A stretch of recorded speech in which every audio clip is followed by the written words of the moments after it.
Hello, girls and boys, fans alike. My name is Ray Jennings, Commissioner of the Premier 20-team USFL Fantasy Football League. This is Week 4 highlights. Now, we're getting into divisional games starting this next week. Week 5, we've got 9 games left. At least 7 of those games will be divisional games. And when you win one of those games, it really turns things around in the division. Don't give up. Work that waiver wire. Great league, 20 teams, tough to even win your division. Here we go with highlights in Week 4. First off, we start off with the Los Angeles Express, El Briscoe's team. My pick to at least win the division and possibly, if he remains healthy, to at least go to the Bassett Bowl. Lamar Jackson, I think, has something left in the tank for the Express. I had predicted last week that the air attack would make the difference, and it did. Higgins and Diggs, both, along with Lamar Jackson, put up enough points to edge out the blitz 20-19 in a sluggish game. Joey Maynard's blitz surprised Orlando last week. Renegades with a win. They almost did it again, guys. But El Briscoe's Air Express was enough. Blitz started Mayfield. Mayfield scored a lot of points. I don't know if he'll remain with Mayfield as his starting quarterback. Cam was out, so that really probably hurt Joey in this game. But Joey and the Blitz go to 1-3. Definitely not out of it. One divisional win next week puts Joey totally back in the game for the Blitz, and the LA Express are one game behind the Invaders in the Pacific. Moving on, San Antonio versus the Gold. San Antonio's 1-3 now. Gold is 3-1.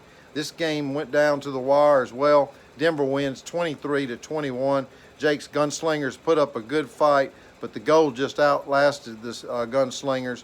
The Gunslingers' hope was that Tyreek Hill would turn it all around again for him on Monday Night Football, but it didn't happen. San Antonio will live another day. Oakland Invaders and the New Jersey Generals, Jose Plaza's Generals, put up a good fight. This game was close, 22-21. Ridley on Monday Night Football put up a goose egg for the Invaders, but it didn't matter. He didn't need those points. He edged the Generals out with his other players. Strong team the Invaders have. Randy Miner going forward. Going to be tough to knock him off his pedestal. We'll see what happens when the divisional matchups start. The Gamblers in the Spirit, Stacey Ashton's team, and Scott Boucher take down the Spirit in this one. This game was fairly close. Game of the week game. Spirit put up at least 3 or 4 points with every player. Had a solid performance.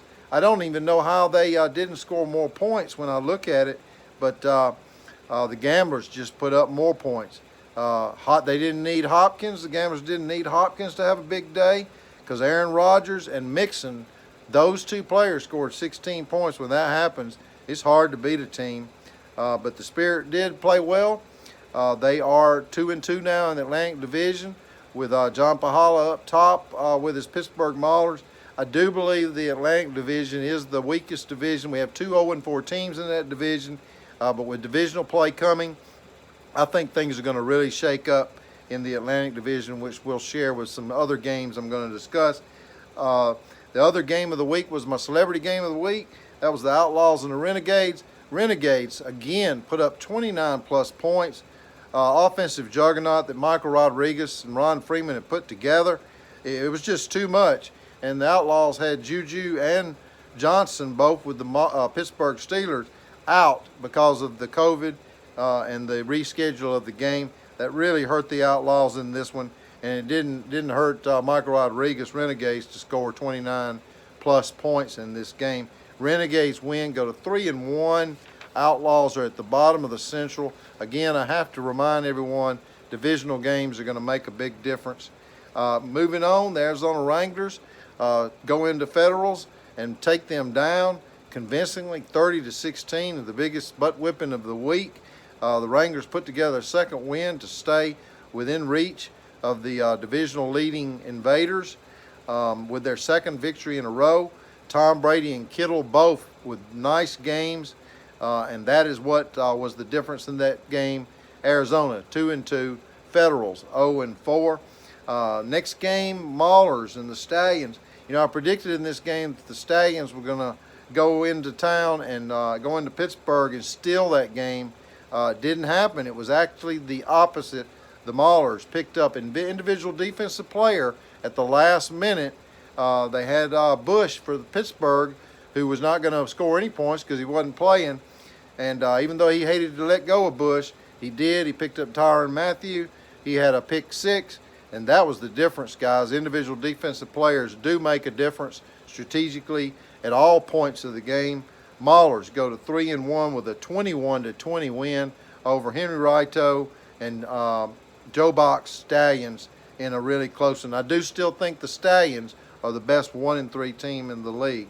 And then the Showboats and the Panthers, this was my dog of the week. Man, Julio Jones, I'm not sure if he's not done. I don't know if he's going to ever be a keeper in our league again. He's going to have to bounce back somehow. He's going to have to bounce back for the Memphis Showboats to have a shot to win the South. We'll see what happens with Julio Jones going forward. And Mark, he's 3-1 with his Panthers. They win this game 25-20. I don't know. I think that the Panthers are going to be solid and make a run this year as their team looks very strong, led by Mahomes. Then you got Tampa and Portland. Somehow Terry Harness puts together a good team every year. Every year, the Tampa Bay Bandits with John Bassett and Terry Harness win this game 28-26 on Monday night with Tanyan, of all people, Tanyan, tight end.